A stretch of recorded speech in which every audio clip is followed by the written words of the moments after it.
Hello everyone, welcome to CUET Adda 24/7। और आज बच्चों की बहुत बड़ी कंफ्यूजन जो CUET 2023 के लिए अपीयर होने वाले हैं, वो सोचते हैं कि सर सिलेबस बता दो एक बार, क्योंकि सर 12th में कुछ चीज़ें नहीं हैं, CUET में कुछ चीज़ें हैं, तो कैसे पता करें।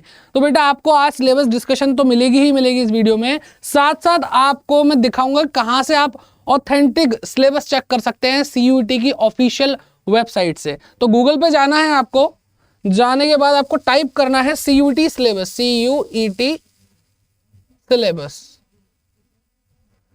और एंटर करते ही आपको एक वेबसाइट दिखने वाली है CUET.samarth.ac.in।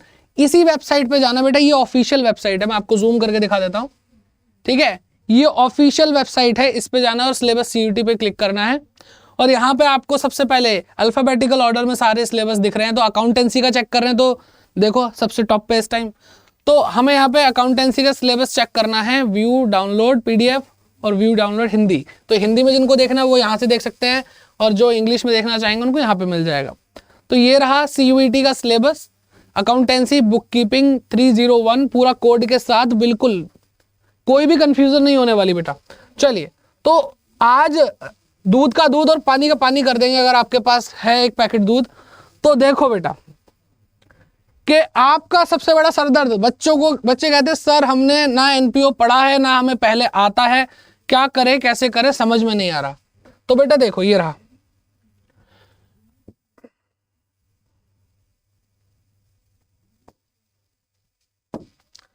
तो सबसे पहली यूनिट आपको दी क्या गई है, सबसे पहली यूनिट दी गई है आपको नॉट फॉर प्रॉफिट ऑर्गेनाइजेशन के लिए अकाउंटिंग। इसके अंदर NPO जिसको हम शॉर्ट में बोलते हैं, मीनिंग और उसके एग्जांपल आ जाते हैं, और रिसिप्ट एंड पेमेंट अकाउंट आ जाता है, meaning concept, fund based and non fund based accounting.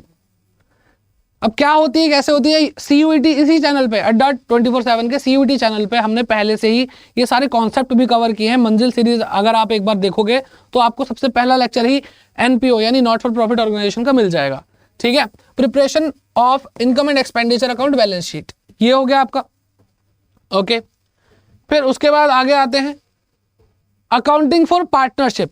अब यहां पर अकाउंटिंग फॉर पार्टनरशिप थोड़ा तरीके से इन्होंने नहीं दिखाया है, पार्टनरशिप की अकाउंटिंग अलग कर दी है और रिकंस्टिट्यूशन ऑफ पार्टनरशिप अलग कर दिया है।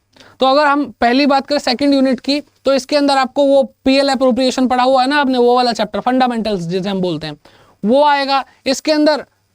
और बाकी सारी चीजें नीचे दी गई हैं। इसके अंदर आपको गुडविल नहीं दिख रहा होगा, लेकिन गुडविल भी कुछ पोर्शन है, तो पढ़ लेना चाहिए पूरा तरीके से, हमें पार्टनरशिप पढ़नी चाहिए, ठीक है। तो रिकंस्टिट्यूशन के अंदर क्या आएगा, रिकंस्टिट्यूशन के अंदर आपका change in profit sharing ratio आएगा, एडमिशन ऑफ अ पार्टनर आएगा, रिटायरमेंट या फिर डेथ ऑफ अ पार्टनर आएगा, ये सारी चीजें आएंगी। एंड उसके बाद देखो बेटा, इसके बाद आए dissolution of partnership firm. Dissolution of partnership firm बहुत अलग से ही दे रखा है आपको 4th यूनिट में, और बहुत इंपॉर्टेंट भी है, बहुत डेडिकेटेडली इसमें से क्वेश्चंस आते हैं, और इसकी प्रैक्टिस भी हम कर रहे हैं। जैसा कि डेली 8 बजे, आज भी 8 बजे मैं आपको मिल जाऊंगा, जिसमें हम टॉप 500 MCQ कर रहे हैं जो मोस्ट एक्सपेक्टेड है CUET 2023 के लिए। एक सेशन जा चुका है, आई होप आप लोगों ने वो देख लिया होगा, ठीक है। और इसके बाद आती है आपकी प्यारी company accounts and financial statement analysis. तो सबसे पहले इन्होंने 5वीं यूनिट में शेयर और डिवेंचर को रख दिया है, इसको करना है हमें, शेयर एंड डिवेंचर को, ठीक है। इसकी थियोरी जरूर आएगी। बच्चे कहते हैं सर थियोरी पढ़े या नहीं पढ़े, अकाउंटिंग तो न्यूमेरिक सब्जेक्ट है बेटा, ये गलत फहमी में बिल्कुल भी मत रहना। इसके अंदर पहली बात तो NTA ने CUET के लिए कोई भी पैटर्न फिक्स नहीं किया है कि थियोरी पूछेंगे, कौन सा चैप्टर कितने मार्क्स का पूछेंगे, कुछ भी क्लियर नहीं है।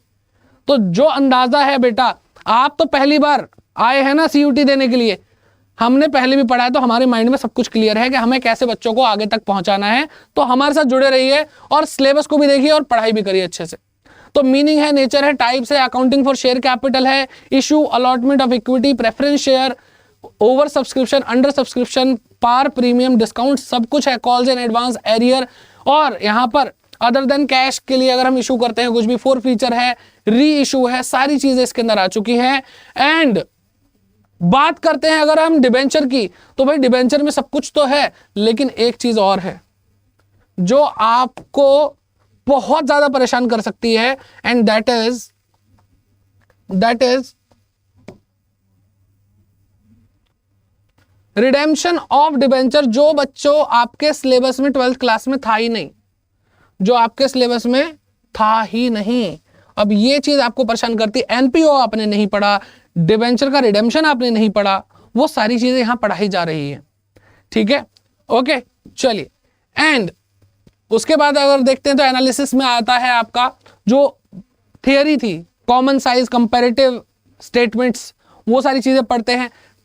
और क्या पढ़ते हैं हम, और हम रेशियोज पढ़ते हैं, liquidity, solvency, activity based ratio, okay, profitability ratio, और फिर statement of change in financial position यानी कैश फ्लो स्टेटमेंट पढ़ते हैं। एंड कम नहीं है ये, इसके बाद आ जाता है आपका कंप्यूटराइज अकाउंटिंग, जिसके अंदर आपको 1, 2, 3 एंड 4 यूनिट्स दे रखी हैं, ठीक है, जिसके अंदर कंप्यूटराइज अकाउंटिंग के बारे में आपको इंट्रोडक्शन दे रखा है कि कंप्यूटराइज अकाउंटिंग सिस्टम कैसे यूज करते हैं, डाटाबेस मैनेजमेंट सिस्टम यानी डीबीआईएमएस के बारे में दे रखा है, और आपको स्प्रेड शीट्स के बारे में और अकाउंटिंग एप्लीकेशंस के बारे में पढ़ना है। और ये चीजें आपको पता चल चुका है कि 12th क्लास के अंदर बहुत सारी चीजें थी जो हमें पढ़नी थी, पढ़ी हैं, और हम उसमें कच्चे हैं या अच्छे हैं वो आपको पता होगा। लेकिन आपको ये भी पता चल चुका है कि एनपीओ आपने कभी नहीं पढ़ा है, रिडेम्पशन ऑफ डिबेंचर आपने नहीं पढ़ा है, आपने कंप्यूटराइज अकाउंटिंग नहीं पढ़ी है, और एक लेवल अप है ये 12th क्लास से। तो जो बच्चे सोचते हैं कि अरे भाई हमें किसी की जरूरत नहीं है, हम तो 12th में टॉपर थे और हम तो सीयूटी में फोड़ देंगे, तो बेटा देखते हैं 20 लाख बच्चों को कैसे आप टैकल करते हैं। कंपटीशन बहुत हाई हो चुका है, तो डेली 8 बजे आ जाइए, सीयूटी के लिए अकाउंटेंसी की प्रिपरेशन होगी बहुत जबरदस्त तरीके से, एमसीक्यू हो रहे हैं, मंजिल सीरीज आपको मिल चुकी है, उसको देखिए, सारे कॉन्सेप्ट वहां से क्लियर कीजिए, और मैं आपको मिलता रहूंगा डेली 8 बजे इसी चैनल पे। तब तक के लिए अच्छे से पढ़ाई करो, all the very best, bye bye, take care and keep growing.